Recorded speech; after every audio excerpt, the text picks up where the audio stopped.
Come on, come on! Wait for me! The Frost Moon Enclave. How much it has changed since I was born. These decorations, they're so heavy. It's times like these when you kind of wish men could be priestesses and acolytes too. How fascinating. I've never had the chance to be privy to people's private lives in this way. In the past, people would get so solemn and serious the moment I showed my face. Like they were frozen stiff. Karina, Lametti, it's time to eat. Coming! I want to watch them a little longer.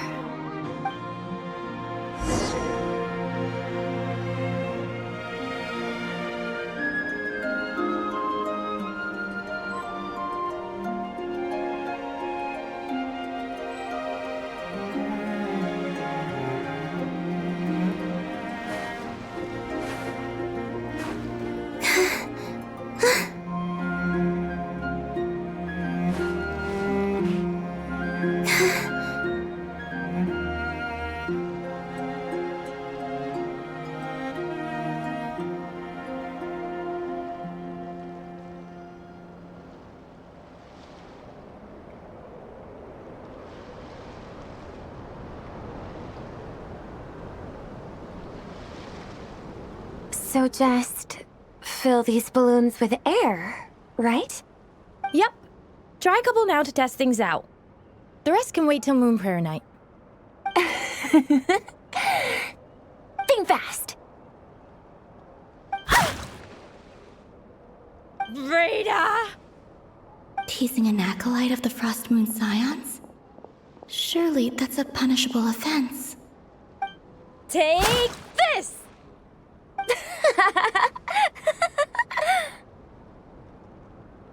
Huh? All right, enough horsing around. Lady Lauma gave us a task. We should get back to it. The task is just to check that the balloons don't leak, right? Doesn't matter if we fill them with air or water. Yeah. Okay, you got me there. And you got me there. But still, we can't use all the balloons before the festival even starts. We won't use all of them. And as long as Lady Lauma's trusted acolyte doesn't snitch, this can stay as a little secret between friends. A couple more can't do any harm, right? Oh, you menace. Then, think fast!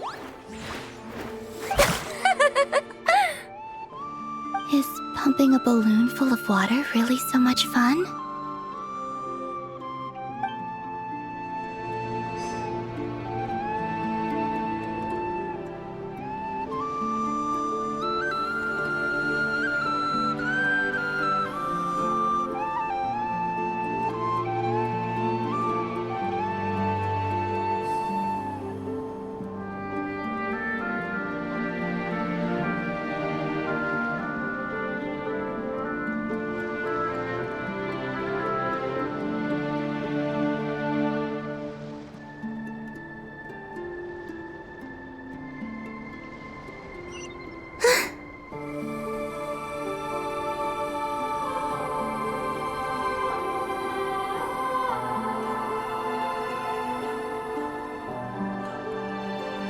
I'm sure you're both tired from playing all day. Come on, eat up. A plain, humble meal. That has always been the way of the Frost Moon Scions. Huh? How come Lametti got a midsummer berry dessert? Oh, I always get Lockaberry. I don't mind sharing. You can have a bite of mine if I get to have a bite of yours. They're sharing food? I've never shared food with anyone before. Even at the Harbinger tea parties, everyone just ate off their own plate. And when I couldn't finish my food offerings from the Frost Moon Scions, they'd leave the leftovers out under the moonlight for the animals to claim. Hey! That was 2 bites! Oh, Then you can have another bite of mine. Oh, you too. Oh, don't fret now. Here, have some of Granny's too. So this is what it means to be family.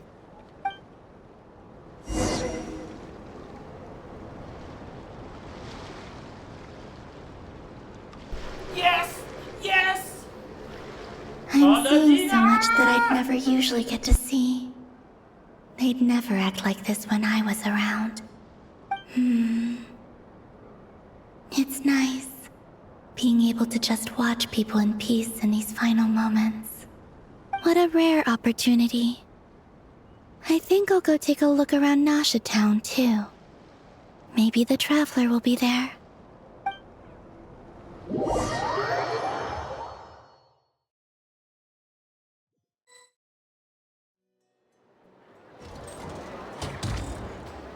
After the War of Funerary Flame, the Moon Goddesses were no longer recognized by Teyvat.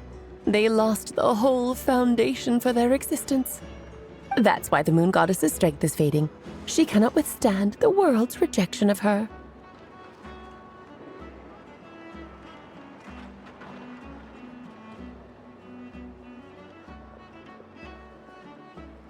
To be more pedantic about it, the Moon Goddesses did something to offend the Heavenly Principles, and that's why they were ousted.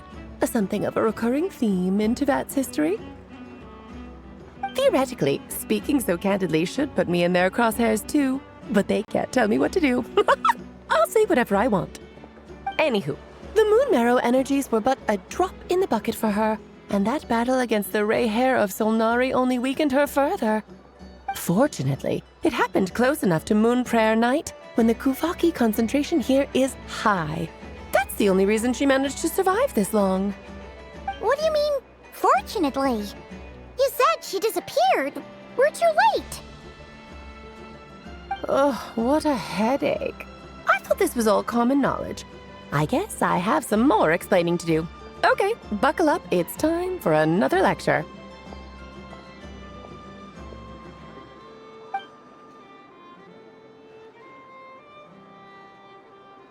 Now, I said earlier that the Moon Goddesses lost the foundation for their existence. The reason for that has to do with the natural order. Basically, the rationale for their existence in Teyvat was lost. The same logic applies to the present Moon Goddess too. Consider her existence so far. Her comrades in the Fatui called her Damselette. And she was worshipped as Kutar by the Frostmoon Scions. But these connections have now been severed, whether by her hand or yours.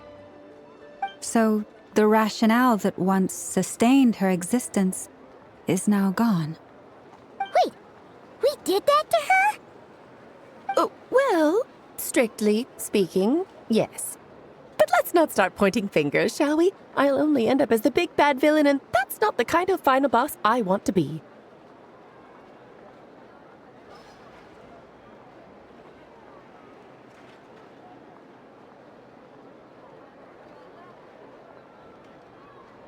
Of course I do. I'm only the greatest mage in the whole entire world. Now, if you wish to find your Moon Goddess, there are two problems we need to solve. Firstly, you'll need to strengthen the connection between her and Teyvat, at least enough to sustain her until Moon Prayer Night. Strengthen her connection. But does that mean I'll have to rally all the Frost Moon faithful behind this? I'm afraid a bygone faith and a former home won't be of any help to her now. Do you know her name? Her name? Oh, yes. Names are very important things. A name is a fundamental concept that anchors one's entire existence. Then your first job is to find it. As a Moon Goddess, I'm sure she must have a name she identifies with. Neither Columbina nor Kutar is her true name, and she's never really accepted either of them. So, finding out her real name is enough to sustain her existence? Yes, I know it sounds like a small step, but every journey begins that way.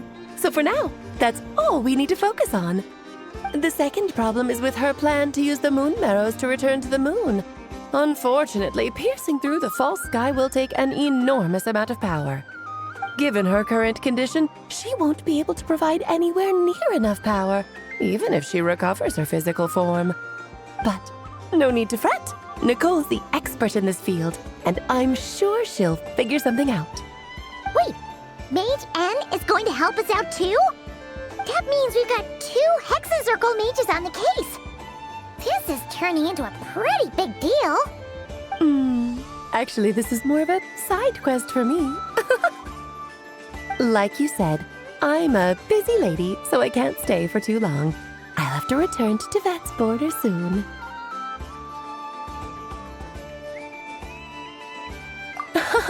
That's the upside you get for looking out for my little Klee. Hopefully that will incentivize you to carry on keeping her company in the future. Anyway, jokes aside, you'd better get moving. It will take quite a miracle for the moon goddess's consciousness to hold out till moon prayer night. Oh, I suppose I might as well tell you where Nicole is before I leave. Off you go now. Time to meet your new friend. Oh, yes, and a little suggestion. Don't forget to mind your heads. What? I wonder how Durin's doing. I should really go see him before I head back. You really are super busy. I most certainly am. There's so many children I have to keep tabs on just in Mondstadt. Durin, Albedo, Venti, Varka.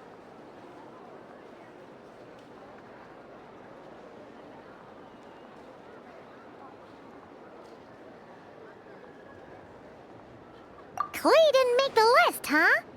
Of course not. Klee is my pride and joy. I have no qualms about her, because she's the best child in the whole wide world. Yep. Klee's a little angel. I'm glad you agree. Well, all the best. See you when I see you.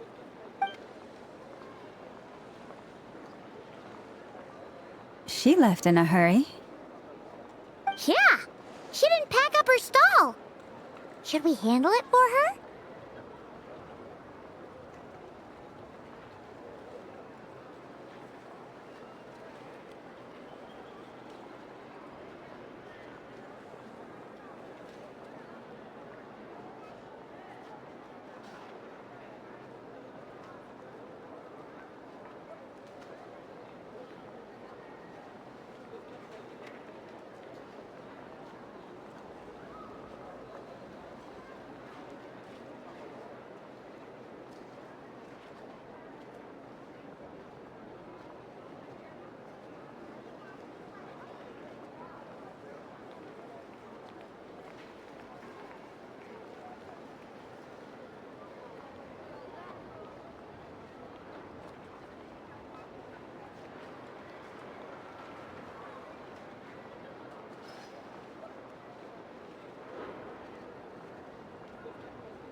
I must say I'm now very curious about her daughter.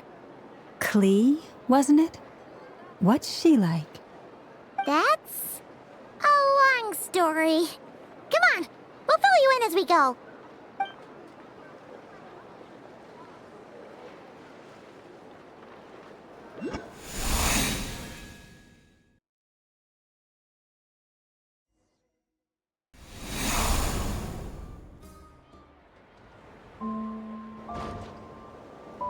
What a lively place. I've never experienced Nasha Town like this before. Hey, you old geezer! Your hammer's rusted through! Who are you calling old geezer? Are they quarreling? I'm looking right at him! You've really gone downhill since giving your daughter free rein in the workshop. Can you even swing a hammer anymore? It shouldn't take you days just to fix a single chair! You might as well use that hammer to massage my back for all the good it's doing. Don't run your mouth, or you'll get a back massage that'll put you in bed for the rest of your life. Look, the materials haven't arrived yet, all right? You know how busy it gets in the days before Moon Prayer Night. I'll bet you send all the materials to your little princess. Blood's always thicker than water, huh?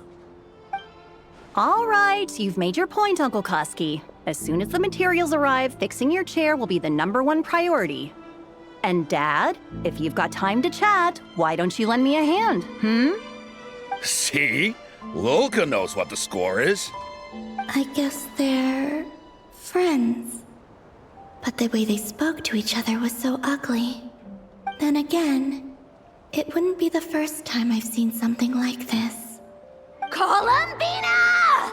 Sing outside my door in the middle of the night one more time, and I'll unscrew your vocal cords. You hear me? Oh, Sandrone. So that was her way of trying to be friends with me. What a pity. I won't get the chance to say any ugly things in reply.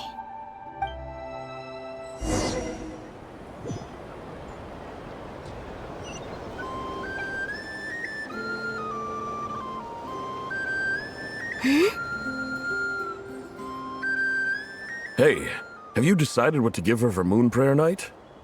I sure have. She's gonna get the surprise of her life when she's least expecting it. Then I'll whip out the ring and pop the question. The surprise of her life. What a fun turn of phrase. Cool, I get the picture. You can spare me the gushy details. Ooh, looks like we have a customer. Hello there, ma'am. Would you like some Moon Prayer Night candy? Huh? Is he talking to me? Can he see me? Here you go.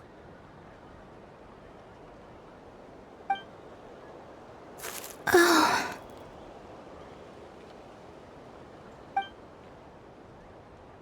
Come back anytime. Right. Now, where were we? I don't know why, but I still held out hope.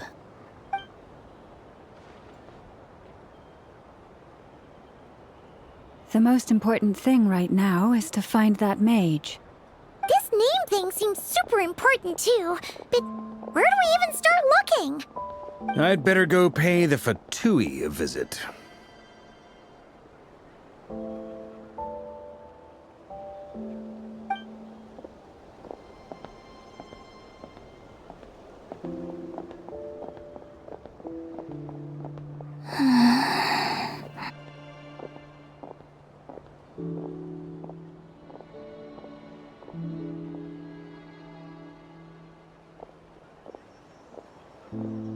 Columbina?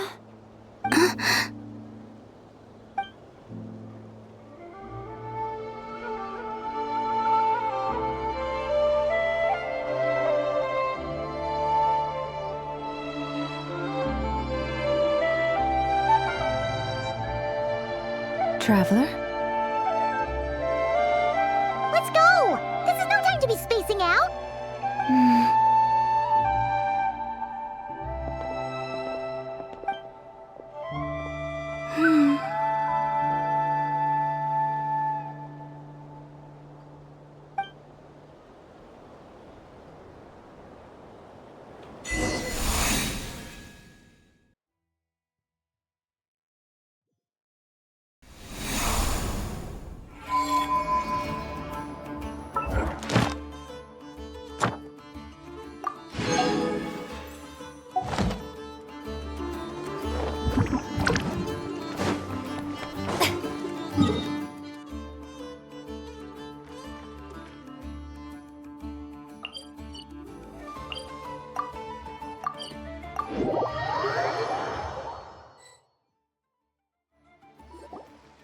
Where are they going? They mentioned a mage and... a name? So, Mr. Varka, are you acquainted with this Nicole? Or should I call her Mage N? Not really. We've never met, though she has come up in conversation. From what I've gathered, Alice kinda took Nicole under her wing. Taught her how to speak in a more ladylike fashion, that kind of thing.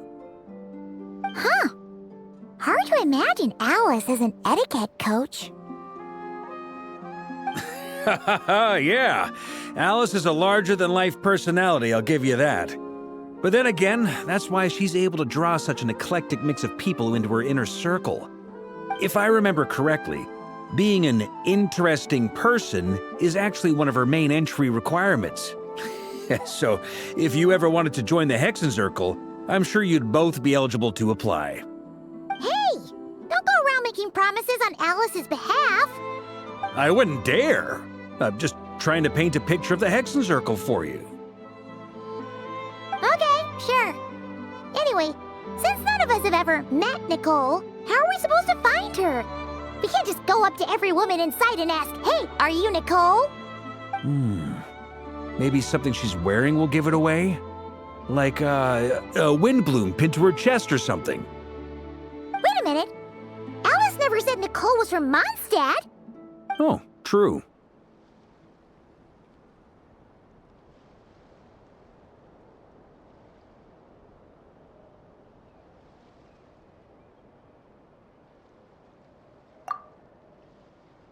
That would be... this young lady, then?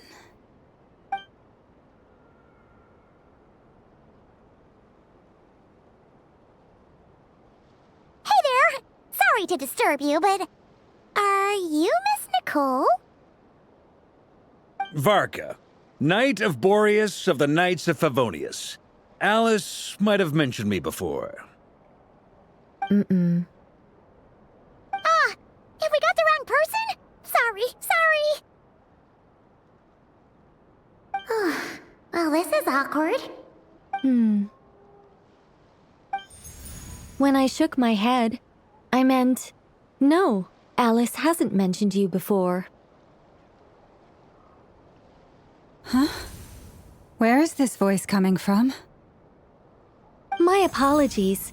For certain reasons, I am unable to speak. This is the only way I can communicate with you. It might take some getting used to, but I hope you can understand. Hey, it's fine. I'm more shocked by the fact that Alice never speaks about me. I mean, As for you two, we have crossed paths twice before, but it is nonetheless a pleasure to finally meet you. It's really you! Thanks for all your guidance in the past! You're quite welcome. This time, things are different. We have reached the unwritten pages of the story. You might say that we stand at the crossroads of fate.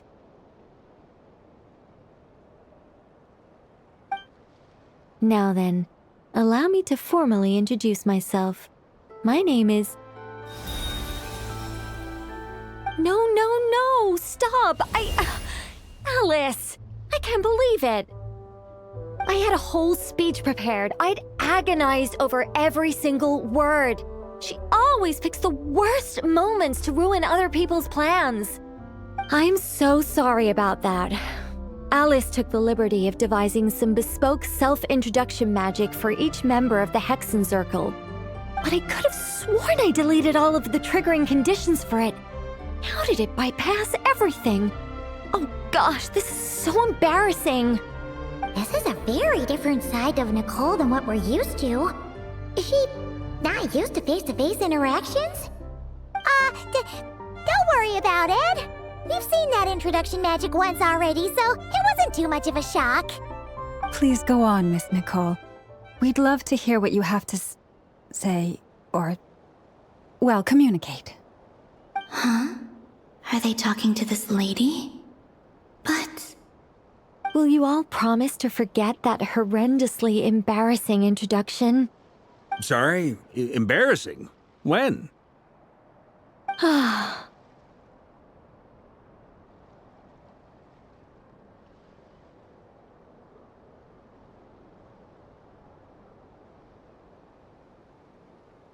Yes, my name is Nicole, and I am one of a very few angels who have retained both their preferred form and their power. The Traveler and Paimon should be no strangers to this concept. There is another of our kind in Natlan. They call her the Lord of the Night. All right! Paimon remembers her.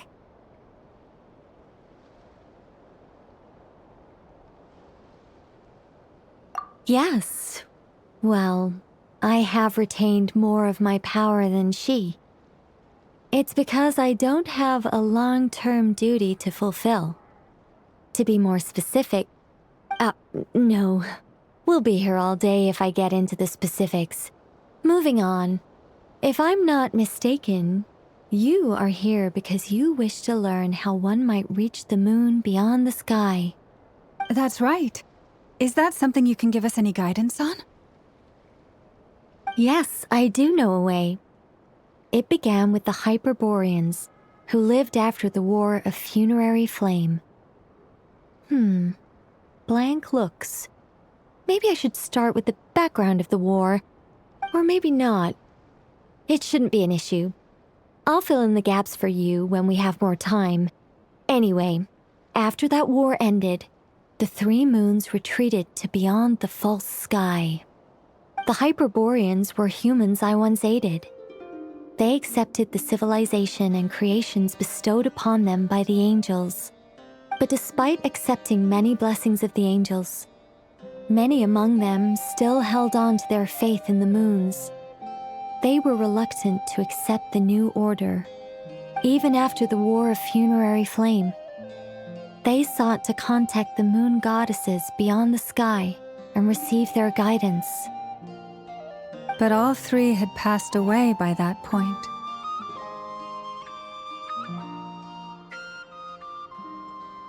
This mage has a unique method of communicating. Is she talking about the moons? Yes, but they did not know. And so, still they prayed for the moon goddess's mercy. After building titanic structures that consumed vast amounts of Kuvaki, at last they glimpsed the moons and heard their voices. But of course, they were gravely disappointed. For it was then that they realized the three moon goddesses were dead. Oh, that's such a sad story. It is. Humanity was in a very sorry state at that time. The angels who had once aided them were gone, and the War of Funerary Flames had left them homeless and destitute. Just a second, I gotta ask. How relevant is all this history to the task at hand? Well, I mean, it's... Okay, it seems we've drifted into irrelevant narrative waters. It's been a while since I've had the chance to speak inside someone's head. As soon as I got started, I lost control and the words just flowed out like a waterfall. What I'm trying to say is... Right, yes, that's it.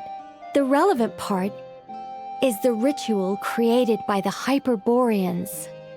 The fact that they bypassed the false sky and saw the true moons implies that they successfully built a connection between Tevat and the outside world. Which means, with enough Kuvaki and a sufficiently stable connection, it should be feasible to send one person over the border. Okay, so they built some kind of portal? Oh, yes. A portal. Yes. Is something wrong? You sound disappointed. I just didn't expect you to summarize it so well. It turns out I could have said all that in one word, if only I'd managed to think of it. No, please, it's fine. This is invaluable knowledge. I'll be sure to record and preserve everything in writing. Oh, really? Well, in that case, I suppose I could backtrack and add some more detail. I did gloss over a few things so far. Whoa, whoa, whoa, time out. Let's summarize what we've got first. The Hyperboreans were the last ones to use this method, right? So we somehow need to find whatever structure they built and make sure there's enough Kuvaki to power it up. Luckily, we have the moon marrow of both the eternal and iridescent moons, so we're all good for Kuvaki. Which means the key issue we need to focus on is finding the place. Am I right so far? Yes. Although I expect the structure is long gone by now.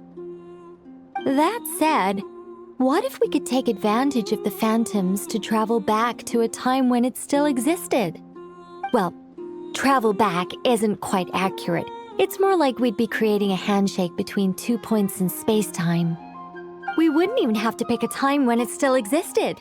It could just be a time when it still appeared in phantom form via projection, or we could project our own phantoms, fold them together at... You look lost. Was that too hard to follow? Yeah, things got a little, technical there. Paimon's brain is reaching capacity. All right. Let me think about how to put this more simply. Okay, got it. Over the next few days, I'll search for phantoms that we can use. Once I find one that meets the criteria, I'll let you know and we'll regroup. By completing certain rituals, specific individuals will be able to enter the phantom and make it to the Hyperborean structure. If everything checks out and it looks feasible, we'll just need to wait for Moon Prayer Night, and we can send the Moon Goddess back home. I'm really skimping on the detail here. Is this making any sense at all? I think so. For now, we'll just wait to hear from you. Yes. Basically, yes. Great. Counting on you. In the meantime, we'll focus on finding the Moon Goddess's name. My name? Are they looking for a way to stop me from disappearing? Excuse me, Miss... Go on, Miss Nicole. This conversation was a little all over the place. I didn't catch your name. I am Lauma, of the Frost Moon Scions. Ah, I did wonder. I noticed that you listened very intently when I spoke about Hyperborea and the moon's history. If you'd be interested, I'd love to visit you this evening and go through it again in greater detail. Also, if you were serious about making a record, it would be too risky to simply write down the raw details as is. I would suggest some tweaks. Maybe rewrite the stories as fairy tales or fables, perhaps even prayers. Anyway, we can cross that bridge when we come to it. So, see you later then? Oh, and no need to prepare anything. Just a cup of tea will do. See ya! She seems friendly. It's just... It's so nice to find someone who's actually willing to listen. I've been dying for a chance to finally go through all this systematically from start to finish. Any longer and I'd probably start forgetting it. Now Paimon gets why Alice told us to mind our heads. Ha ha ha ha! What did I tell you? A lot of quirky people in Alice's orbit. Now then, the next order of business is, where do we start looking for the Moon Goddess's name? Maybe the rest of what Nicole has to say might give us some clues. Once I've heard her out, I'll summarize the salient points and share them with you all. I'm also inclined to review our other documents. Yes, our faith was first established by our Hyperborean ancestors, but many of the more factually accurate records are from after Kutar's birth.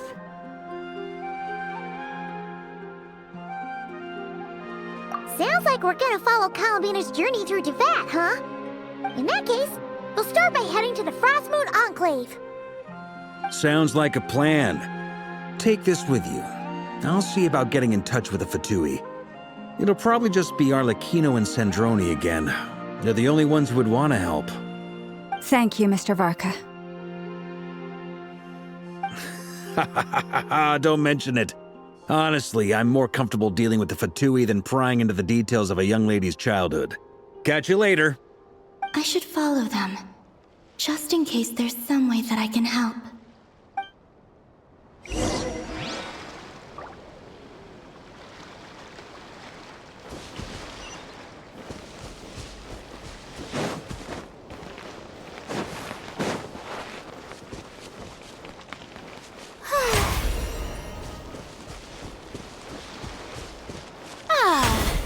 Yoo-hoo! Everyone hold hands. By royal decree. I swear by my sword!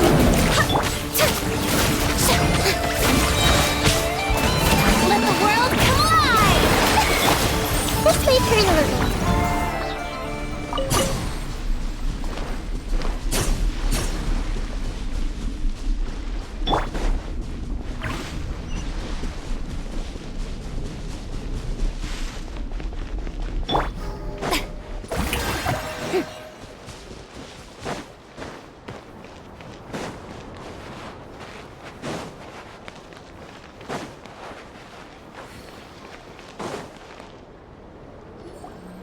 A while ago, I took the time to organize all documents in our possession that pertain to Kutar. What you see here is the material I consider reliable. You're saying there's unreliable material too? Yes. Most of the information we have was transmitted through an oral tradition. Inevitably, some of her stories were mythologized and deified over the years through countless retellings. That's why I organized them into reliable and unreliable. There's no sense seeking answers in history unless we can ensure the veracity of the historical record. Makes sense. All right, let's take a look through.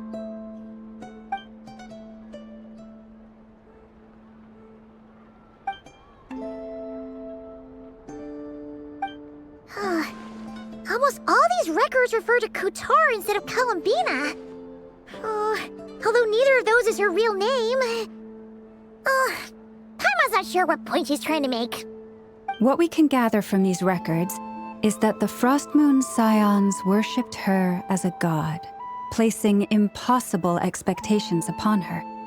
I cannot fault them for their earnest faith, but for all their devotion, worshipping her day in, day out changed nothing. I imagine that none of it resonated with Columbina. It wouldn't surprise me if, even back then, she had already begun to reject the name Kutar and everything it represented. Lauma speaks the truth. When I heard them call upon Kutar with hope and expectation in their voices, they may as well have been calling upon somebody else.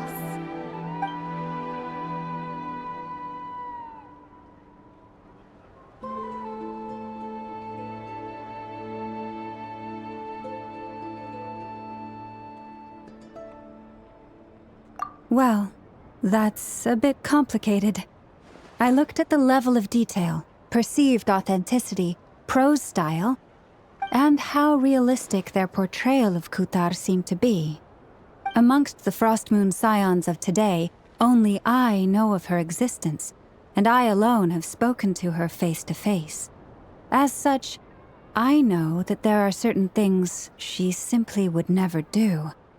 That being said, I have sensed some changes in her lately. Changes? Me? Seems like this is getting us nowhere. For what it's worth, why don't we check the unreliable sources too? Sure. Give me a moment.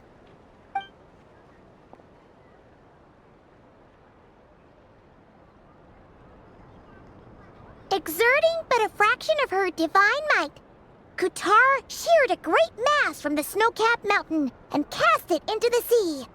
upon whose surface shone the mirror image of the moon. Thus was formed the island of Hisi. Yeah, right. That doesn't even begin to pass the sniff test. The 3 moons are naught but lies through and through. Only one moon has ever shone for us, and Kutar is her name.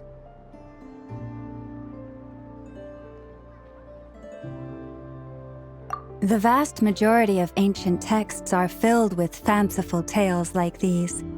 I trust you understand my criteria a little better now. Kutar did not speak, merely gazing into the distance in silence. And where her gaze landed, this was her prophecy. Clearly, whoever wrote this text never even met Kutar. Otherwise, they'd know that her eyes are always closed. What about you, Traveler? What are you reading?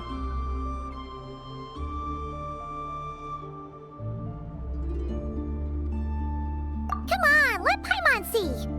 The child wished to build a wooden nest with which to shield the fledgling bird from the cold. But being so young and lacking in strength, the child could not snap the branches from the trees. Kutar was passing by. Upon seeing the child, she summoned forth the Kuhenki, who built a beautiful nest for the child. I remember that. Not knowing the meaning of Kutar's divine intervention, the child dared not to respond, and thus ran home to call their parents. But Kutar was gone. The moon chanter declared the event a miracle and took the nest as a relic, placing it on high for all to see. The child was named as one favored by the goddess and was greatly respected amongst the people. Yet, no further miracles were bestowed, and this matter was forgotten in but a few years. Huh. Any thoughts after reading that?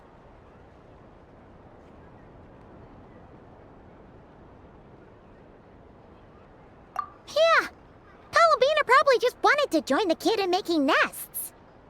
Ah. I'd originally considered this a fabrication, because Kutar did not perform any similar actions in subsequent records. But now that I think about it, it does seem like something Columbina would do. It's just that... She didn't know how other people would interpret her actions. She was probably worried about making things difficult for people. And so, she gradually stopped joining in. Yes. Oh, that's so sad.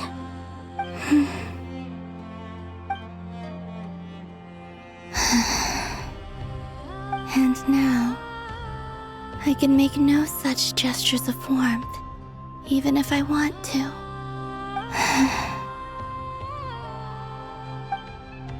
Still no name. That's a bit of a shame. But we did learn some interesting stories. That's gotta count.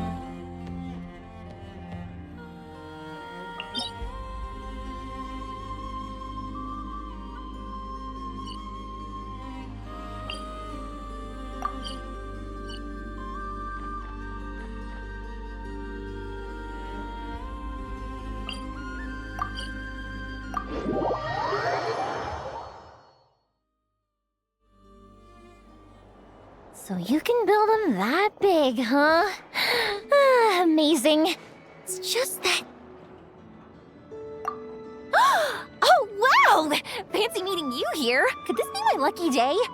Anywho, I'm here on vacation. After traveling around Sumeru with you, I've only gotten faster and better at making fireworks. Business has been slow lately since it's the off-season for fireworks. After stocking up the shop with supplies, I decided to go on a little adventure and seek some inspiration. The plan is to have tons of fun before summer arrives. When I return with my new ideas, I'm sure my efficiency can only go up. I just got back from Hisi Island, and the colors all over the island were so beautiful. Oh, I'd love to make some fireworks that capture that feeling. So I took a few pictures to use as reference when I get back. Huh? Oh, right, of course. I've already figured it out. I just forgot for a moment. Got kinda caught up in our meeting and all, you know? I've gotten all the ideas from this trip. Right now, I'm working on getting some small gifts for my family and neighbors. Look, I got some local dried fish for Dad and midsummer berry jam for Mom.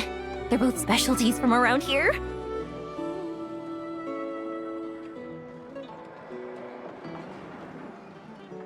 Right? Now, I haven't bought any gifts for the children yet, but I've heard there's an engineer named Aino around here. I heard she's super amazing. Word is that she built this cannon. I'm planning to pay her a visit and see if she can make some fun gadgets for the kids. I've also heard that she's a real free spirit, though. Won't take every commission, even if you offer her Mora. Should I bring something before visiting? I just don't know what she likes.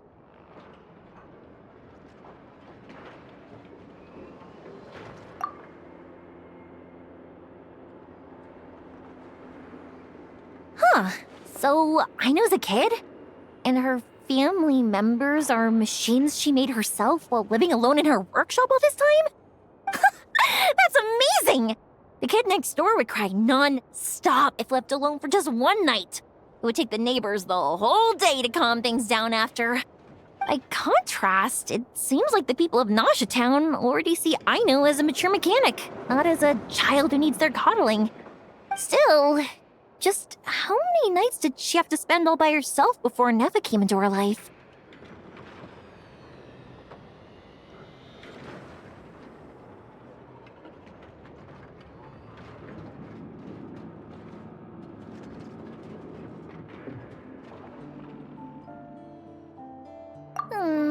Well, I can't change what happened before. But now that I'm here, I'm going to make sure she has a great time. Looks like it was the right choice to bring my tools with me. I'll head over to Nasha Town to borrow their crafting station and make her a beautiful gift. What should I make? Fireworks? Tumari? Or maybe a spinning top? You know what? I'll make them all. Barca said he was gonna set up a meeting with Arlecchino and Sandrone, right? Let's go back to Nasha Town and see how he's doing.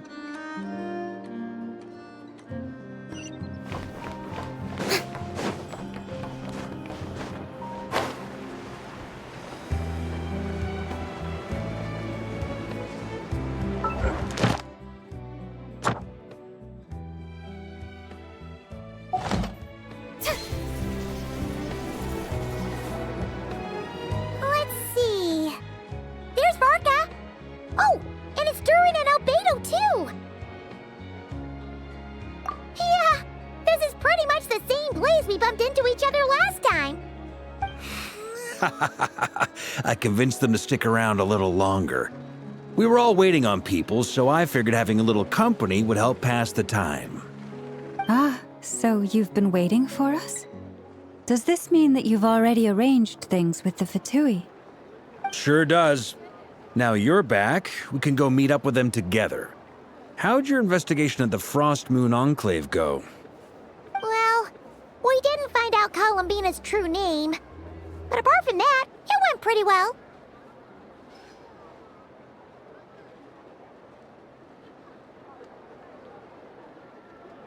Aha, just as well that I didn't tag along then. I'm sure our moon goddess wouldn't want every man and his dog knowing all about her private life. Still, desperate times, desperate measures, I guess. Someone had to do it. So, Varka was waiting on us, but what about you two? Are you waiting for Alice? Oh no, we already met with her. We discussed that experiment I mentioned to you last time. Oh, and she also handed me this communication device.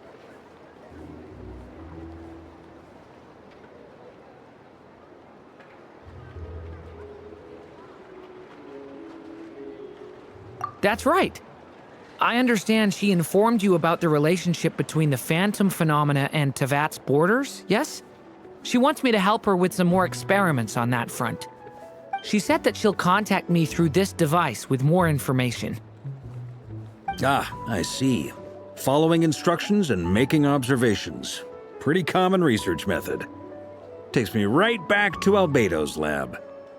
Wait, then who exactly are you meeting? Someone you know. Albedo's met him too. But I don't think Miss Lauma or the Grand Master have been introduced. Introductions are overrated, especially in cases like this. It's you! So, it's not like the Academia has prohibitions against going abroad. Also, I applied for leave. I've been writing to Hat Guy since obtaining a human form. I've already brought him up to speed on everything that's been going on in Nodcry. Hat Guy? Turns out, I actually have heard that name before. Oh? Then why did you react the same way I did? I only knew the name, not the fella. But since we're all here, let's do some introductions for what it's worth. I'm Varka, Grand Master of the Knights of Favonius. Lauma, Moon Chanter of the Frost Moon Scions. And I'm a Driosh from the Vahumana Darshan of the Sumeru Academia. Hat Guy. Good to see you again, Mr. Guy. I believe we last saw each other on the boat ride here.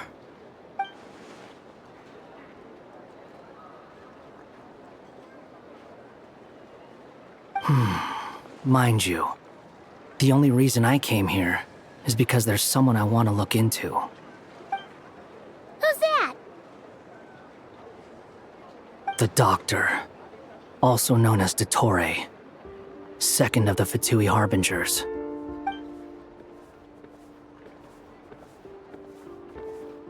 From the tone of your voice, it sounds like there's bad blood between you. I was reviewing our archives and noticed that a lot of information about him was missing. Left a bad taste in my mouth. That's all there is to it. Dottore, or Zondique, as he was then known, once studied at the Academia, but he got kicked out before he could graduate. So the Harbinger's #2 man is a college dropout? How embarrassing for them. Last we heard, he was planning something. We actually heard that a few times before, even coming to Nodcry, but we haven't seen a trace of him since we got here. He only appears when something interests him. For all we know, he might have left already. But the fact he did something here at all is worth noting. It'll fill a couple extra lines in his file. Why does it sound less like a file you're writing and more like a criminal record? Anyway, we were just about to meet 2 of the other Harbingers. Want to come along? You might learn a thing or two about him there. Sure. Even though they're Harbingers, well, they're old acquaintances of ours, so, you know, when you talk to them, try to be... I got it. The Frost Moon Scions' relations with the Fatui remain tense. Forgive me if I do not attend. In that case, we'll continue assisting Miss Alice with her experiments. Good stuff. Everyone's having a fruitful time. All right, we better get going. I'll lead the way.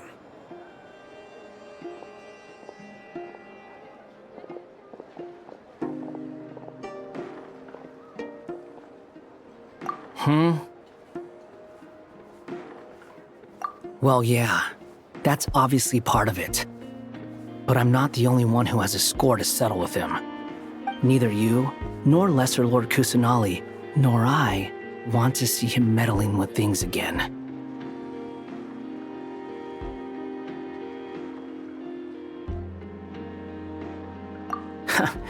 What's the hurry? Don't worry. Pigeons always know which way home is.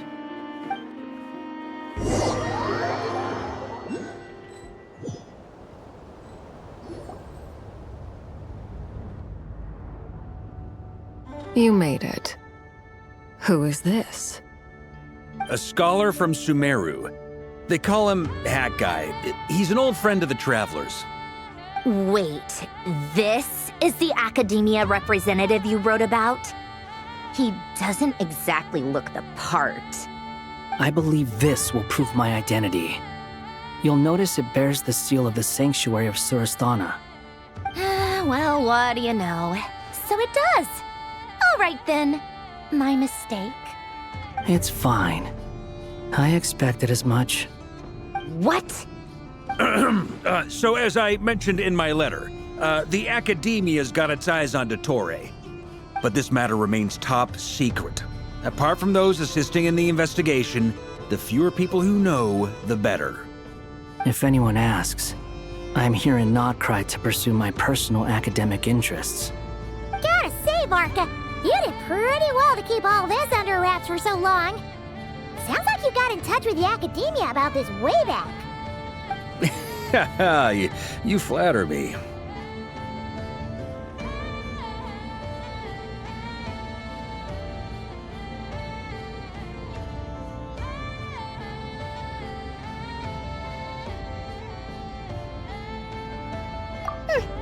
Where do I even start? Remember that time we fought Rerir at Star Sand Shoal?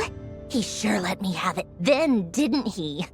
I'll bet Dottore had that all sketched out, with me as his convenient little pawn. He could not care less about us if he tried, but hey! The feeling's mutual. Does Dottore really strike you as the sort who values his relationships with his colleagues? Fair point. Definitely not. Which is why I always keep my guard up whenever he starts making suspicious moves. To that extent, our motivations align. On top of which, I consider you trustworthy people. Now, back on topic. In the wake of the Reikir of Solnari episode, Sandrone and I grew suspicious about Dottore's complete inaction during the entire affair. So we tried to find out what he'd been up to, but unfortunately to no avail. He never lets anyone in on his plans. The more he cares about something, the more secretive he gets. Indeed. Perhaps he believes that by keeping a low profile, he can avoid trouble. But that trick isn't going to work on his colleagues. Yeah, I mean, he's been researching the ancient moon's remnants. And he's been trying to get his paws on the moon marrows. Only an idiot would believe he doesn't have something more planned. With this in mind, I returned to Snezhnaya and relayed my thoughts to Her Majesty the Tsaritsa, entreating her to have him recalled. That's pretty direct. Did the Tsaritsa agree? Yes. I made it abundantly clear that the Fatui's business in Notcry is almost concluded, and we do not need 3 harbingers in this territory. Her Majesty concurred. Accordingly, Dottore has returned at her orders. I imagine he is continuing with experiments, which no one besides he would ever have any interest in. Common sense might mean nothing to him, but he's not stupid. He knows that no good can come from opposing the Tsaritsa. Smarts alone won't get him all the way. He needs the Rooster's resources and Regrator's Mora, both of which the Tsaritsa can strip from him by waggling a finger. But doesn't he have a track record of publicly following orders while going against them in private? He probably has it down to a fine art by now. Wouldn't put it past him. We worked together on a research project once. Only briefly, but it was enough to show me that we're fundamentally different people. He has no interest in doing things methodically, stage by stage. His thoughts jump all over the place, and the moment his curiosity is satisfied, or he gets the results he wants, he disappears. The only similarity we share is that, once we set our minds on doing something, we will see it done, whatever it takes. Oh, we definitely saw some of that in your battle with Rerir. You got so competitive. Ugh, do not remind me. Then I believe we all concur. Dottore will not simply give up. Fantastic. Now this is turning into a whole day of unpleasant memories. Ugh. Are you talking about the moon marrow stuff? He also strikes me as the kind of person to disregard experimental regulations, ruin all the equipment, and go way over budget. Then leave the first person he can find to deal with the fallout. Exactly. This one time, he was running some high-temperature experiment and the substance exploded. But does he care? No. He orders his subordinates to open the device so he can observe the results, which causes the gas inside to leak out. That gas was poisonous! If I hadn't been there, who knows how many people might have died. And after all that, he left while I was still cleaning up after his mess. What a waste of time, he said. A waste of time? The nerve! He wasted my time! You've been bottling that up for a while, huh? Hat guy, I must say, you seem awfully familiar with internal Fatui affairs, especially when it comes to Dottore. Thank you, Lady Harbingers, for providing such valuable information. I have no other questions for now, so I'll be on my way. Wait, what? You're just gonna leave? You're welcome to join if you want. Ugh. Just when Paimon thought he'd finally mellowed out. He makes quite the impression. I'll say, I've met tons of headstrong people, but not many of them would join me in bad-mouthing Dottore. Anyway, back to the main agenda. Barca, you said that Columbina has gone missing? Or rather, disappeared. Yeah. We're working on building a connection between her and this world. The simplest method is to find out her real name. I've actually asked her that question before, but she said she didn't know. Considering our relationship, I doubt she was lying to me.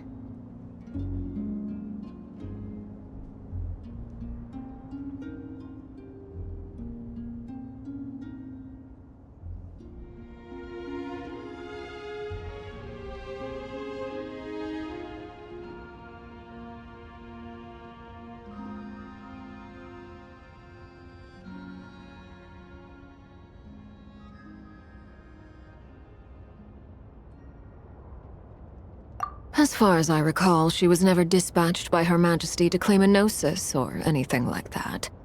The Tsaritsa's plans had long contained a place specifically for her. I always thought that was weird. What could she do that the rest of us couldn't? Knowing what we do now, it's probably something related to Kavaki, right? More than likely. When she first arrived, Columbina would often go to Her Majesty and ask when she could start the task assigned to her. But Her Majesty always gave the same reply. The time has not yet come. So she spent her days in Snezhnaya doing basically nothing. The Tsaritsa has summoned a beautiful blind maiden to be a harbinger, giving her the third seat by virtue only of her enchanting voice. It was a dumb and stupid rumor, but the reality of the situation made it hard to refute. And what happened after that? I imagine she stopped caring. She no longer seemed to care why she had been recruited, and Her Majesty never gave her any missions, so she just continued to sing in the flower garden. For my part, I was busy. So busy, in fact, that watching someone be that idol had me fuming.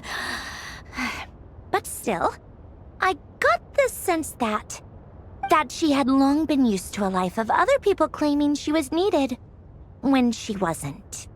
I just felt that having a place to stay would cost me something eventually. And so I waited quietly for the day that I would have to pay the price. And on the other end of that spectrum, you had me. Someone once told me that I had the lousiest work and the toughest luck. That's a good way of putting it. I forget who said it, but those words have always stuck with me.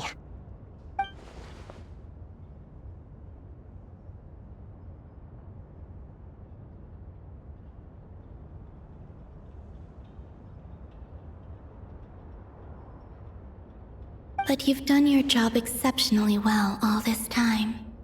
Because at heart, you are a conscientious person. What is it? something come to mind?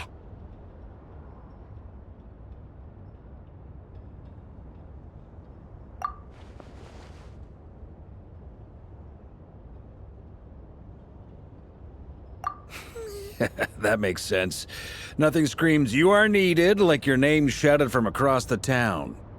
Well, good luck with it. But if you ask me, Colambina is still the most shoutable name. I'm just so used to it now, after all the arguments we've had. I can't be bothered trying to remember another name for her. Nor I. Sandrone. Harlequino.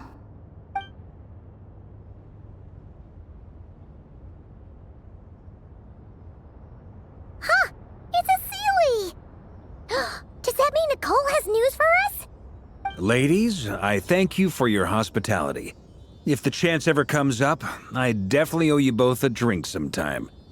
I'm sure it will. You can make your own way out. Heck, you've been here enough times, you probably know your way around better than I do. Okay! Time to do what adventurers do best. Follow that Sealy!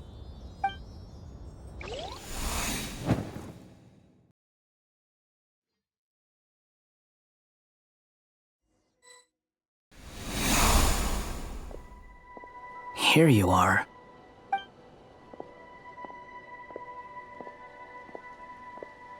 Oh, hat guy. How come you're back so soon? Did things go all right with the Fatui? Fine. Dotori's been summoned home by the Tsaritsa. Couldn't get much more than that. How about you? Any progress with the investigation? Unfortunately not. We've tried everything. Different phantoms, different locations, different points in history. But the results are the same each time. Abyssal monsters roaming the land. People crying out in despair, with no hope of being rescued. Every time I see it, I can't help but think, is this what it was like in Mondstadt when Dragonspine Durin attacked? And if I fail in the task I've been given, will I create yet another tragedy? That's just meaningless speculation. When we encountered similar phenomena previously, I tried to interfere with those illusions, using sounds and lights to guide them. However, we could not change their fates. At most, we were able to extend their existences. The events of the past are like fate that has been written into Irminsul. There isn't a living thing in Teyvat that can escape its past. But Miss Alice instructed us to try to find ways to change the outcome that these phantoms face. It's an impossible task. Can't you just refuse? Since she asked us to do this, I feel like it can't truly be impossible. Or if it is, well, mages can make the impossible possible. I could not have been born as Durin otherwise. But you also said that your past 39 attempts were fruitless. That's true. But you're still going. Yes. After this many futile attempts, surely you realize that you're not doing this because you still believe what some mage told you. It's because you want her hypothesis to come true. It's something you wish for deep inside. So, think for yourself about what you want to do.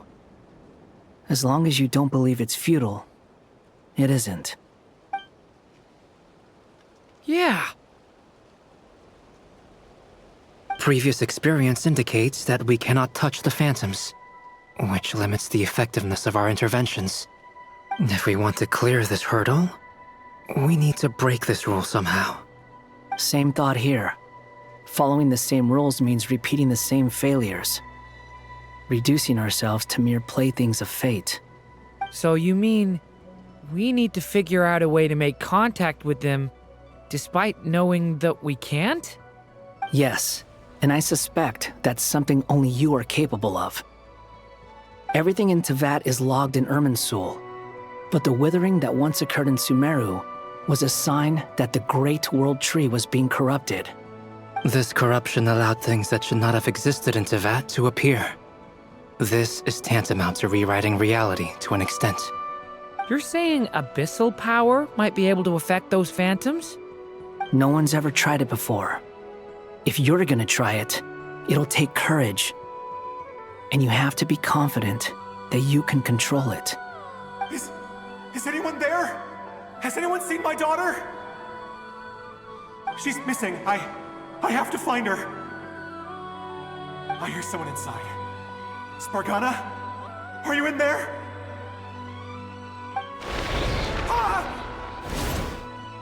If I can use my abyssal powers to warn him that there is danger here, maybe it'll change his decision. Maybe he'll stay away. Yes. The important thing is not the nature of the power, but rather how you use it. To intimidate and obstruct. Sounds about right for the Abyss. Let me try. I should be able to influence that thing. Have you seen the little girl? What? This isn't the time for that! Just run!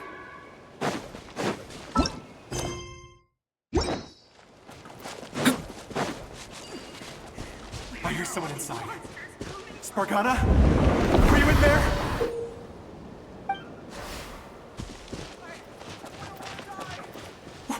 What is this? Looks dangerous. I should get out of here.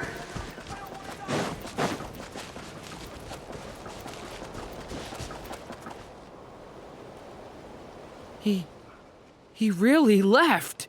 Ha! We did it! Don't celebrate too soon. Follow him. See what he does next.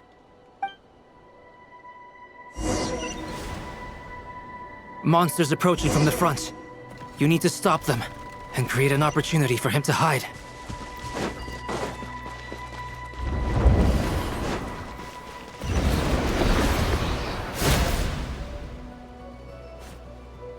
Help me!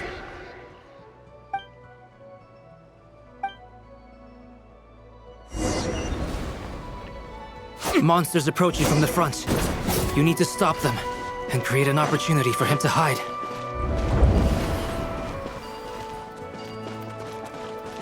No! There's a monster ahead!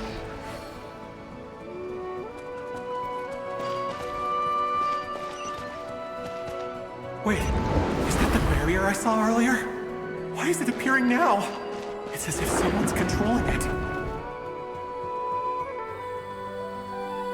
The monster's gone.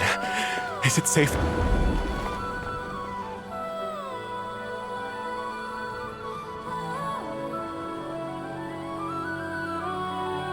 barrier's gone too.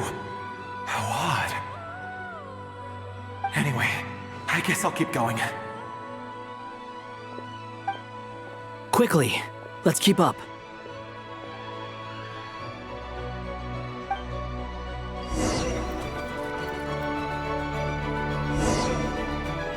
Wait, there was someone else here? Don't go any further. We've got anti-monster traps laid out everywhere. But my daughter must just be up ahead. I have to go. This way's blocked.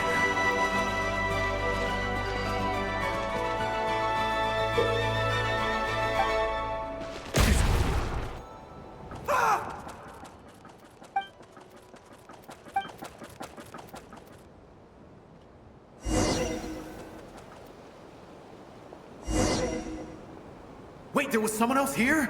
Don't go any further. We've got anti-monster traps laid out everywhere. But my daughter must just be up ahead. I have to go. This way's blocked.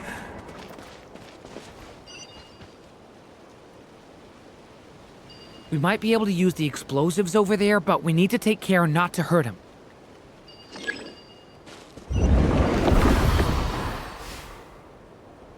I'll use the barrier to keep him at a safe distance.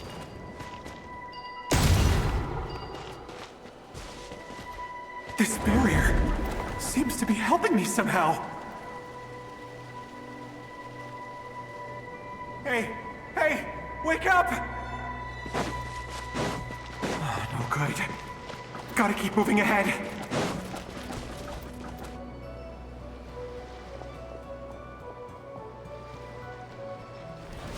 So many monsters! There's still a chance, Durin. Use the traps.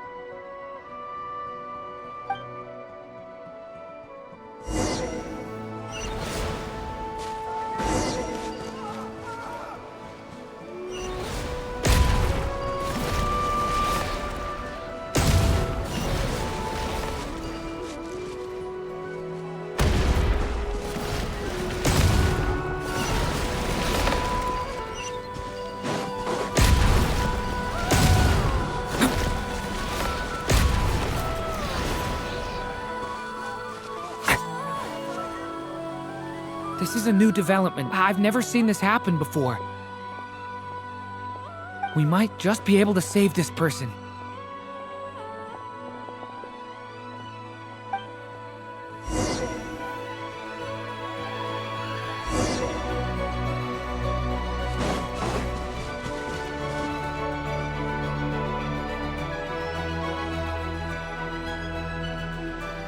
Hello there. Have you seen my daughter? Spargana's her name. She's carrying a large backpack. Get out while you still can, you fool. You won't find any survivors here. But I can't just leave her here. She must be so scared right now. Sorry. Wish I could help, but I haven't seen her. You'll just have to keep looking. Okay, thank you. If I do find her, I'll get her to shelter and come back for you. Don't bother. I've got nowhere left to go.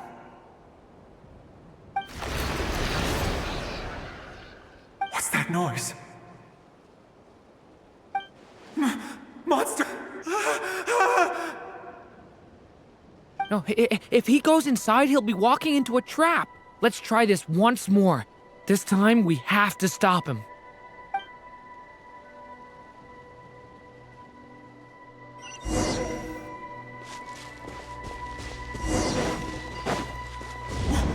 Why? How will I know where Spargana's gone like this? You know what? I'll trust this strange barrier. It's gotten me this far after all.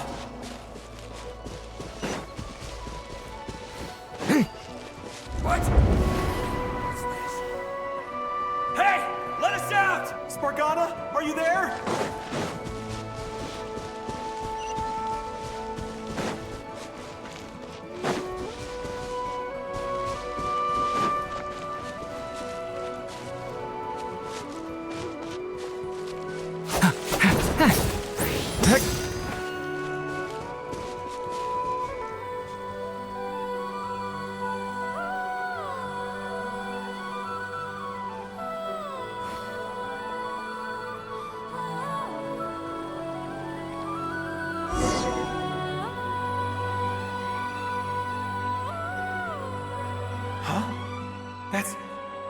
That looks like one of my daughter's books.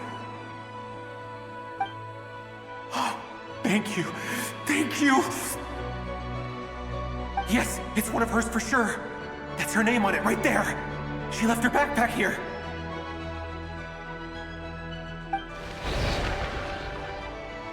Durin, just like last time. Use the explosives.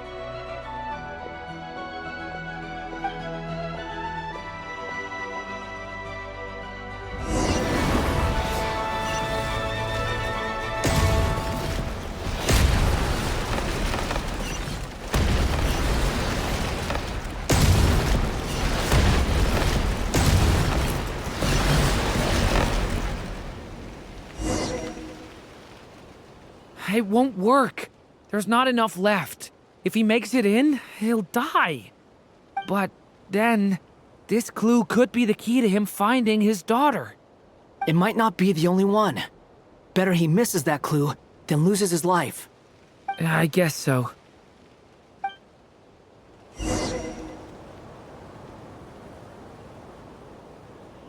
Stop him, Durin! We can't let him get any further in.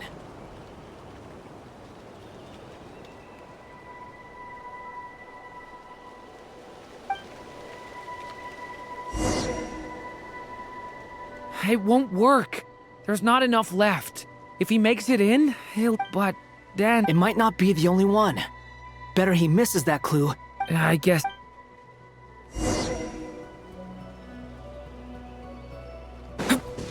Stop him, Durin!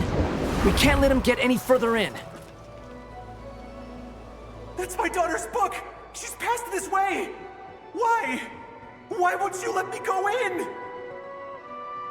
I've searched and searched and searched just for this! But how will I find her without any clues? I no longer have anywhere else to go.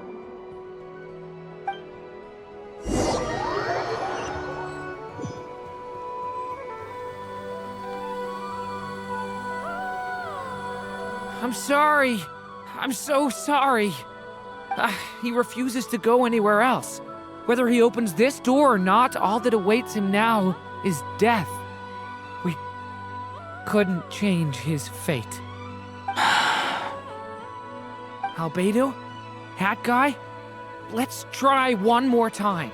I don't know how we're gonna do this, but I don't want to give up either.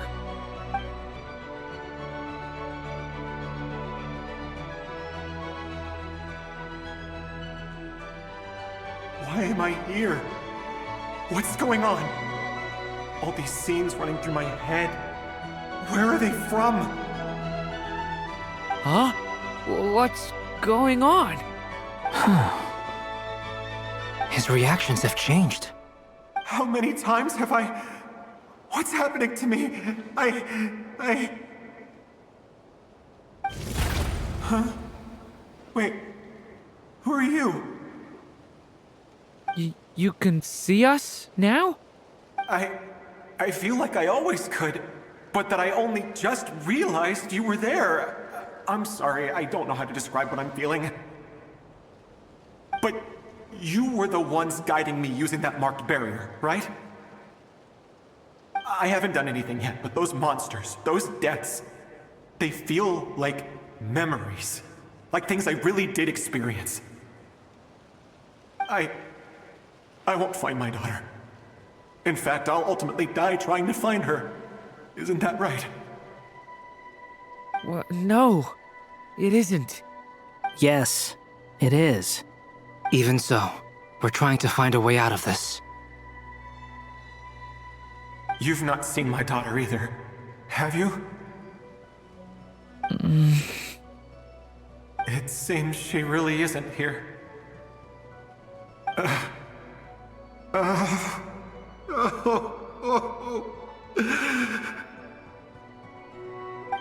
I'm sorry we couldn't help you.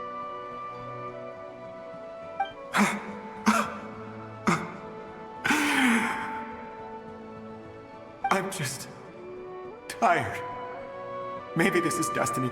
Maybe it doesn't matter how hard I search. How long do I have left? Experience says 15 to 20 minutes. 15 to 20. Thank you for all your help. Let's rest a while. You look exhausted too. Now's not the time for you to start pitying us. It's not pity. I'm just realizing that I've only got 10 or so minutes left. You know?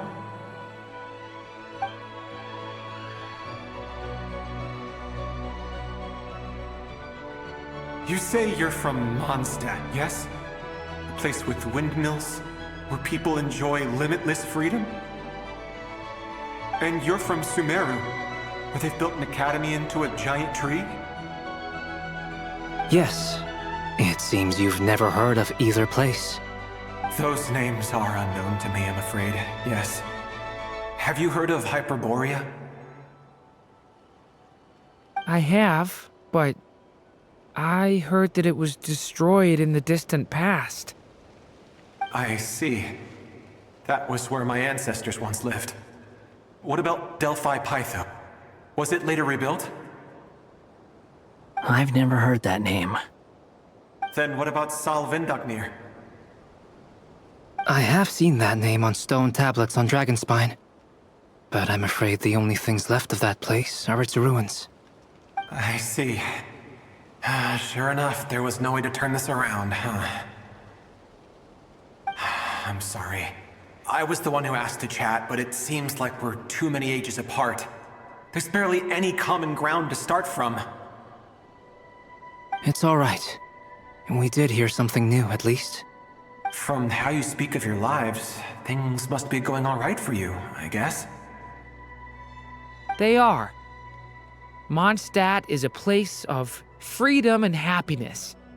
There's a lot of good people in the church and the Knights of Favonius, and even outsiders find that it's an easy place to feel at home. We have festivals a few times a year. Everyone gets together to drink, sing, and be merry. Sumeru is a lot more uptight. Not really the kind of place where you can relax. It's a nation fraught with problems wherever you look. But if all you want in life is to seek knowledge, I guess it's pretty much paradise. That's wonderful. In other words, after this all-devouring black tide passed, humanity did not merely avoid extinction, but rose to build prosperous civilizations anew. I mean, I can see you all right now. That must mean the future isn't a total mess, right? That's true. Well, time's almost up. Let's part ways, I think. Might be best if you don't waste too much time on me. The chances are slim, I know, but I'd like to spend these last few minutes looking for Spargana. If things work out, I'd love to tell her about what I've heard. May we meet again. Well, or not, most probably. In that case, may your wishes come true.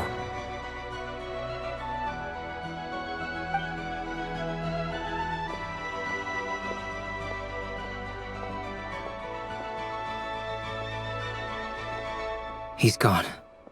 In a few minutes, he will meet the end that was his to begin with. The ending of this tale did not change, but I believe that we've just made the most progress we have yet. May your wishes come true. If only it were so simple. Hat guy, could I ask you a question? You've never talked about your past. It seems complicated, and it weighs heavily on you, too. Would you be willing to tell me about it? I mean, sometimes it's better to get things out in the open. Take that guy we try to help, for instance.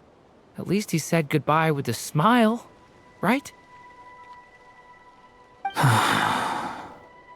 I know about Albedo's past.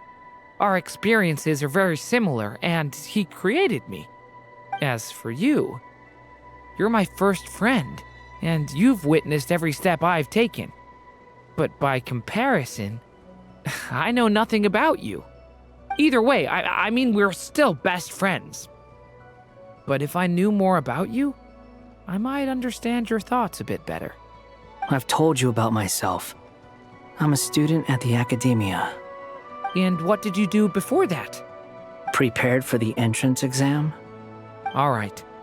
If you really don't want to talk about it, I won't press you any further. I was a puppet built from the branches of a white tree, using technology left behind by the Conrian schools of mechanical engineering. A white tree? You mean an Irminsul tree? Yes, a branch of Irminsul that was once connected to the main tree. So you had a human creator too? Yeah, but my creator abandoned me after deciding that I was a failure. After that,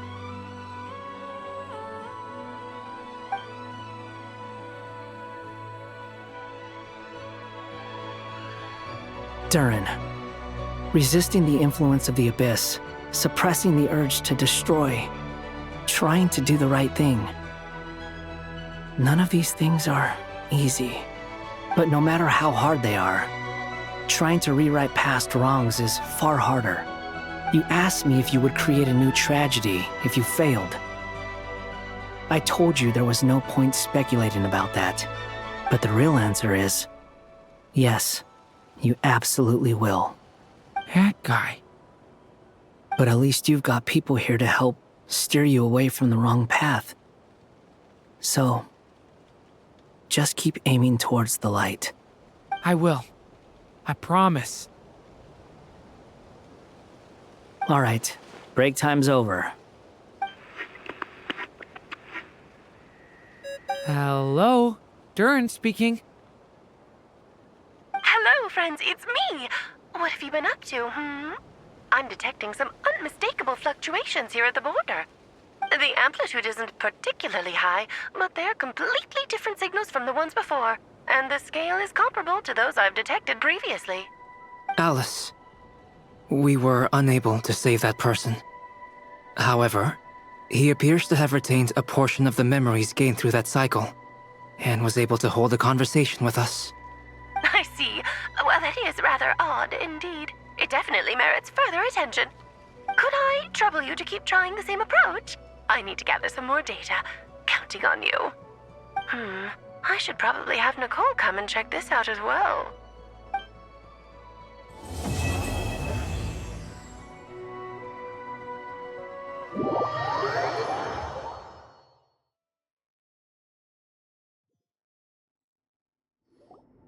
There you are.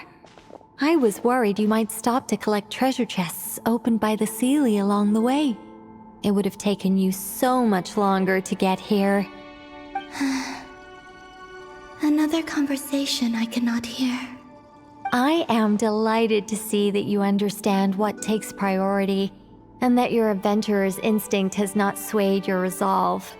Really, I must applaud you for it. You should know. Paimon's head. Okay, I'll try and keep it short. My senses are telling me that this is where we shall find the entrance to the ruins. Oh, cool! Well, what are we waiting for? Let's open it up and see! Patience.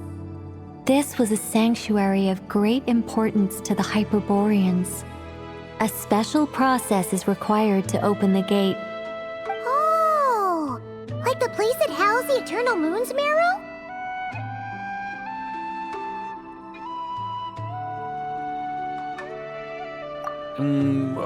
Okay, so what's the plan? Need us to do anything? And just the short version, if you can. Ah, all right then. I was planning to start with some background on the invention of these techniques. Are you sure you don't want to hear it? It's quite informative. Remember what you were saying about priorities?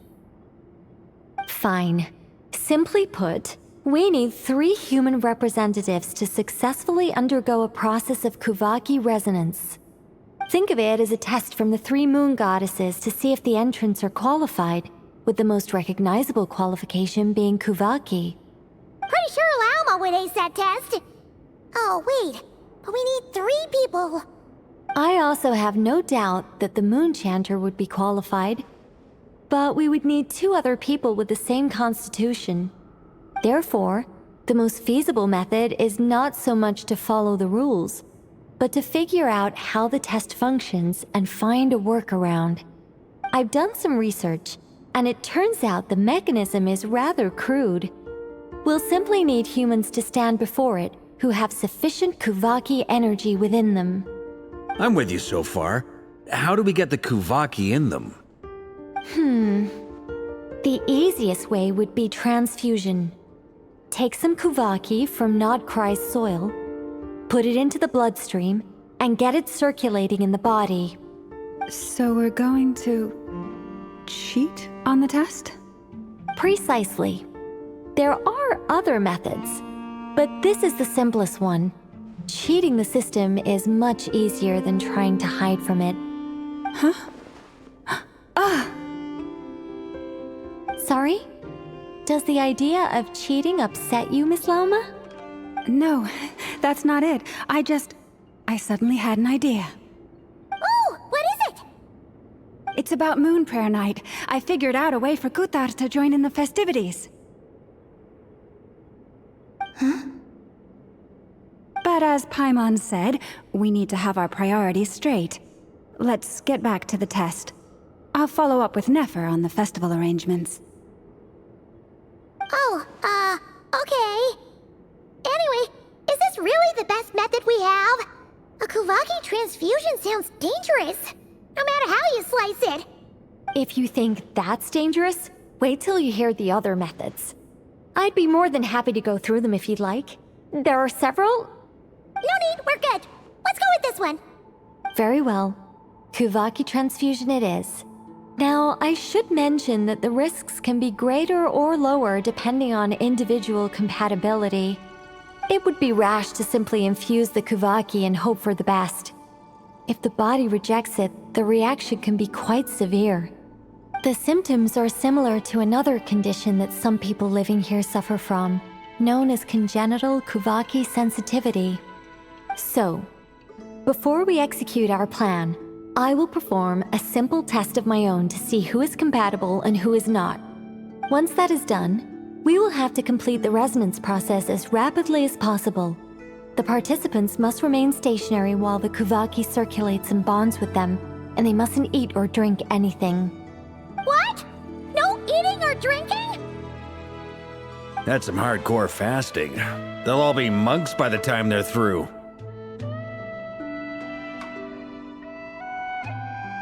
3 days. Oh, it's so long! And we still need to find 2 more people who are not just compatible, but also willing to volunteer. Fasting? What are they talking about? Really? Don't you want to think this through? Haha, count me in too. 3 days without food? I can handle that. Miss Nicole has made it clear that this is the easiest way. The way I see it, there's nothing else to discuss. It's time to step up.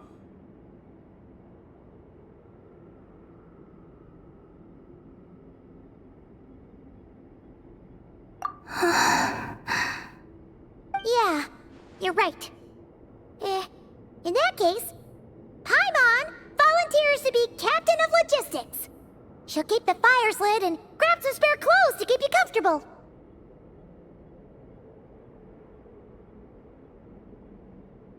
Then we'll start with you first, Traveler. Please step forward.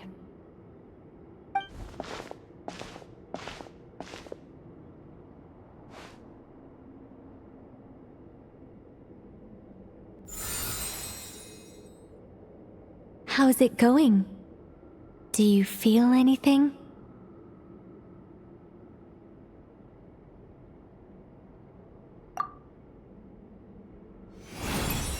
How about now?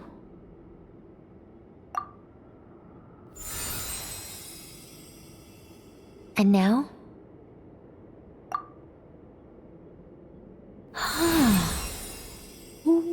What about now?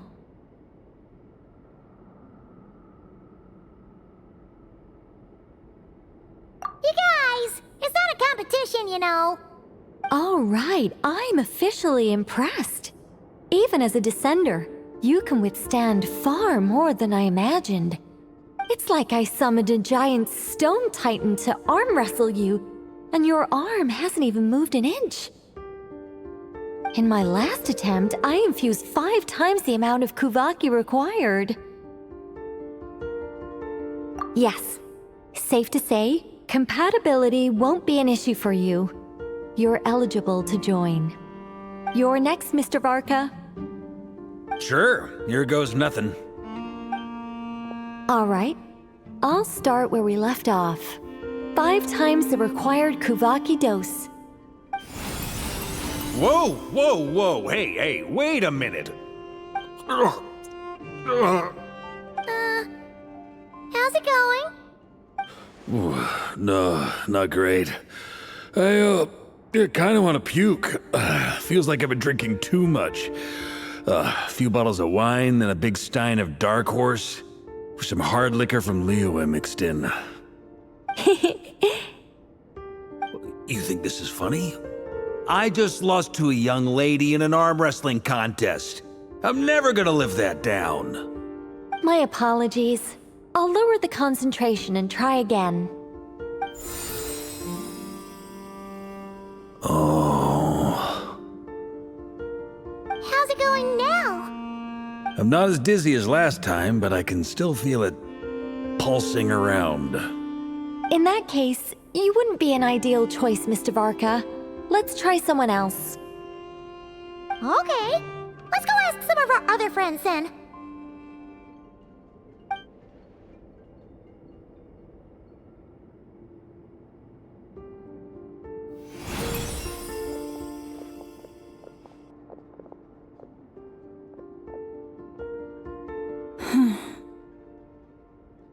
No surprises here, Miss Moonchanter. You're perfectly compatible. You may join.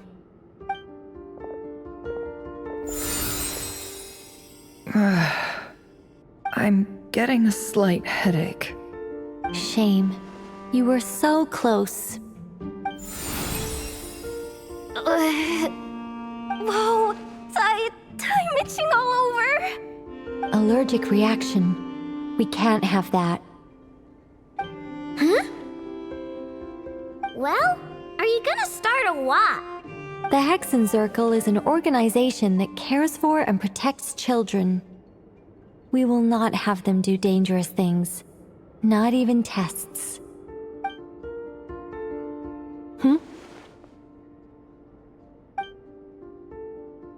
Is something the matter?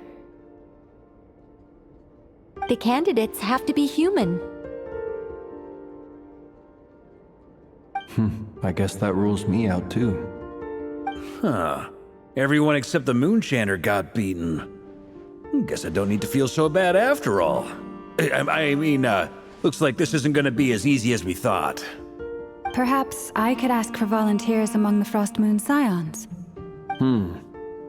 I'll see about talking to some trusted Lightkeeper colleagues. Itlua springs to mind.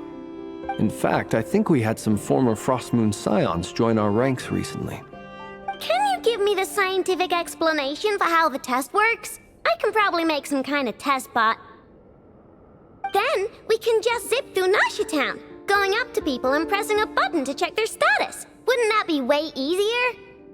No. Wow! No elaboration for once. How about I contact the Knights of Favonia's garrison in the Wave Chaser plane? Shame that Lohan's already left. And that guy's even tougher than I am. Strange. The Moon Goddess is clearly revered by many people. So why is she on the brink of disappearing? She mentioned that the world has rejected her from the very beginning. And when we fought the Raikir of Salnari, it seemed like she exhausted her power for our sake. Also, I'm not sure revered is the right word for how people feel about her. Gratitude, certainly. For my part, anyway. It's basic reciprocity. She helped us, so she deserves our help in return. Yeah. Even though she looked like she didn't care, she still saved a ton of people, including me. A review of the relevant data leads me to conclude that Miss Columbina is a good person. Yep, you bet! They really think so? I'm super surprised that Columbina isn't her actual name, though.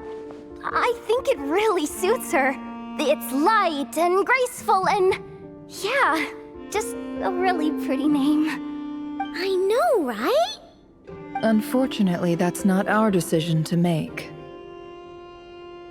Columbina. That was the code name the Fatui gave me. But it also came up in the song I heard when I was born. But... is that really all there is to it? What do I truly think of my own name?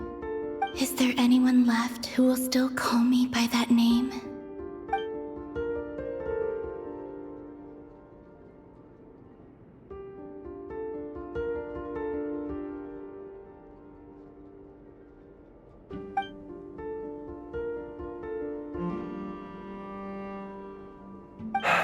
Moon Prayer Night is getting closer by the day. We're running out of time. We need to look for other candidates. Then allow me to try. Huh? What are you doing here? You contacted your friends via the Adventurers Guild. Sandrone has been keeping an eye out for something like that, so she informed me. Since I have the ability to accommodate a moon marrow, I should prove to be a suitable candidate. Arlecchino. When can we begin? I see. We can begin right away.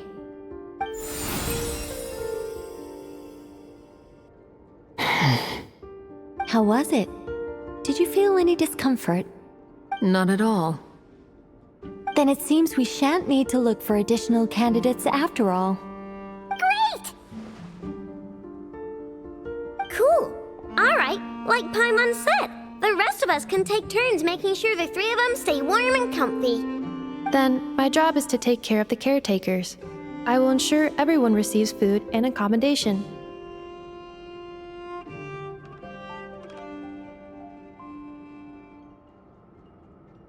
I'm ready as well.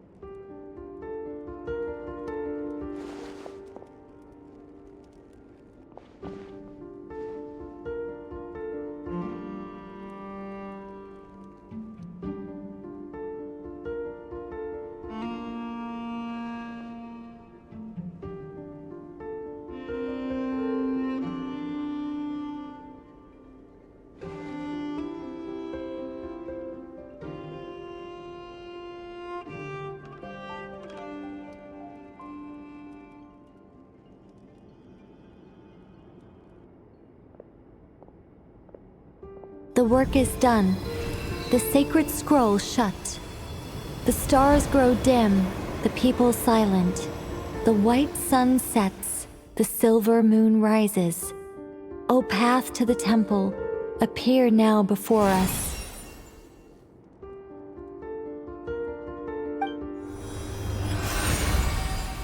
Wow!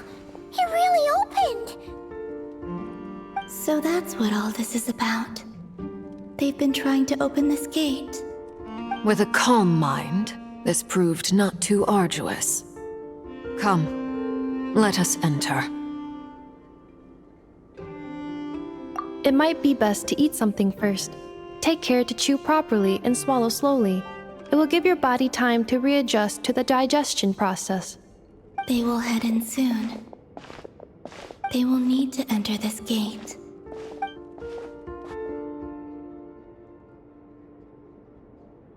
Huh? I cannot pass through. Is it because I have no physical body? It has been 3 days. My strength has all but completely faded. Can I really hold on until Moon Prayer Night?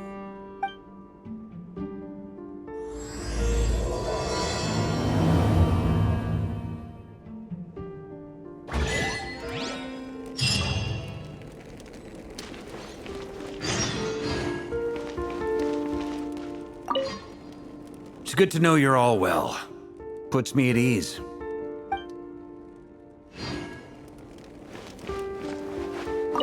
I have confirmed that you are all in good health. With that, my work is now complete. Congratulations are in order.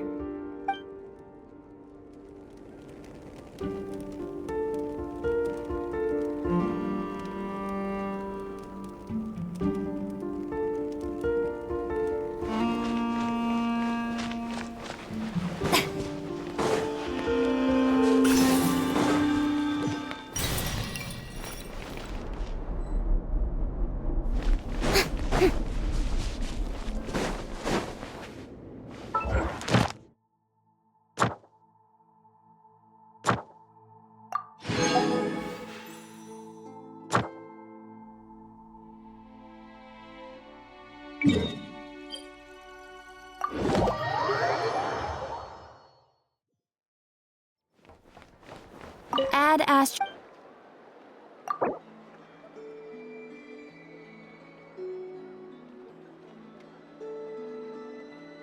Thank you for completing to... Add Astra.